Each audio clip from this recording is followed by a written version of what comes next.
Hi there everybody, my name is Kate and welcome to my channel, Trinergy Awakens Naturally. So this is kind of another follow-on video, a little bit. If you didn't see the other video that I'm about to mention, it doesn't matter.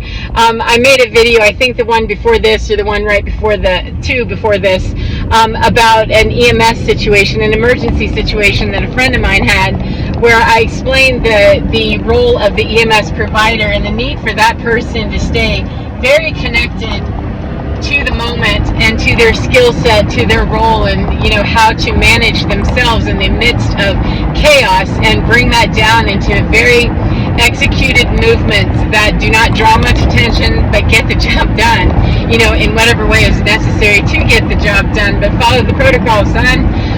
And what I want to mention in this video is the other side of that. Whenever we're following someone that we hope is a good leader, someone that we hope can hold their head, Fred, when we might be willing to lose ours, or we're introduced to a situation of, I've never seen this funky stuff before, I need some help to not lose my mind or, go sideways with this, what am I going to do?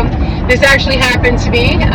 Though I did work in EMS, I have some familiarity with, some pretty chaotic and ridiculous situations, so not a whole lot just completely rankles me or surprises me exactly, though it does amuse me and make me sick sometimes and horrify me sometimes. It doesn't generally just rankle me so badly I can't keep myself straight. So anyway, Cimarron, sorry, I'm trying to make sure I get to where I'm going without getting lost. So anyway, I work in a prison with federal inmates, and they're in there for some pretty foul stuff, so it gets a little janky in there sometimes. And I have gone to the prison a number of times and just gotten there at the fence and at the gate, and they've said, yeah, we're on lockdown, which means, okay, sorry, want to make sure. All right, thank you, GPS, I do appreciate that. When they're on lockdown, it means shit went down and they've got to just keep everybody out. Whoever's in is in, and whoever's out is you're not getting in until it's been cleared. It's generally related to, the inmates having done something wrong. There's violence, there's, some sort of something has made it into the system that we need to keep an eye on it. Whatever it is, it's usually some unpleasant reason. And I don't ask a lot of questions. I've never been in the midst of a lockdown. Damn, it's going to tell me 12 times now. Did you get that message there, Kate? Yes, I did, but Kate, please reminded me. So I've never been inside when a lockdown actually started or was initiated. I've just gotten to the gate and they said, yeah, sorry, we're on lockdown. Okay. And I go home and, wait for clearance and the next time I'm supposed to be there.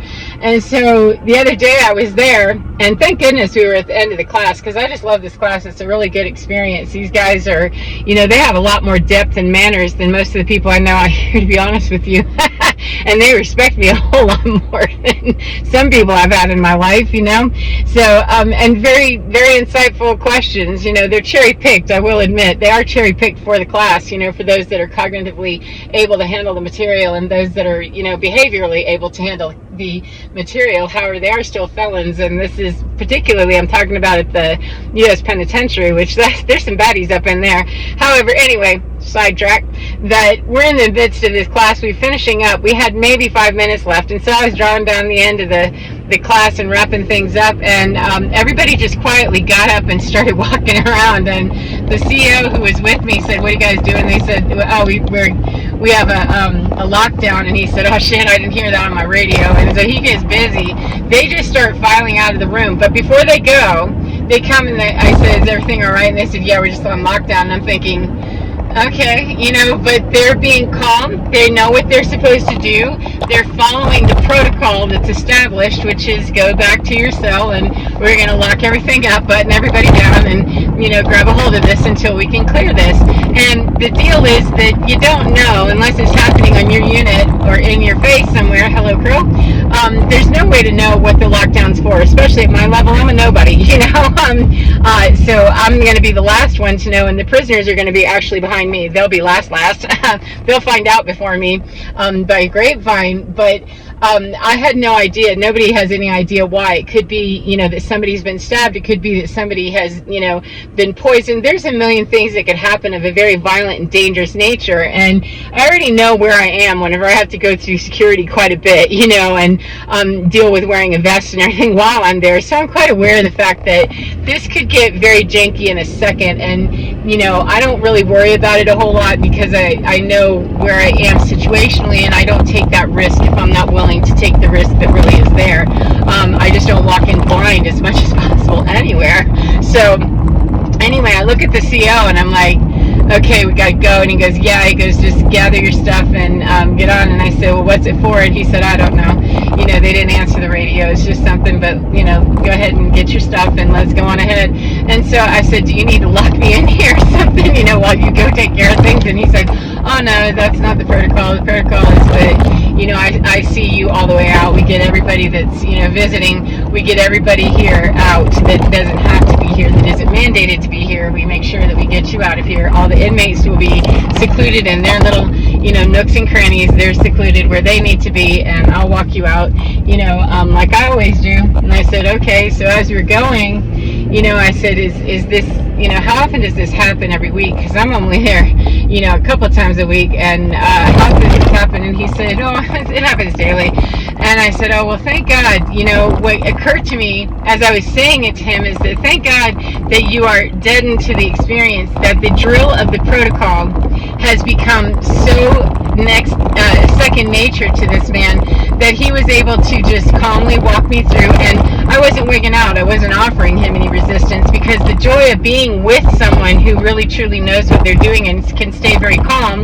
The inmates all stayed very calm. That helped. That nobody was bringing this into hysteria. However, the bottom line is that very often is a violent thing that's happened, a death, an injury, a stabbing, a beat down, something, a bomb in the prison. I mean, all kinds of stuff that can happen. Those are reasons that it happens. It's just I've never been there in the midst of one. And so it was really great to see that I don't have to worry about chicken shit me that might get weirded out in this situation, because I already know when I walk in the door, anything can happen. I don't feel any sense of impending doom or anything, that I'm cool to go.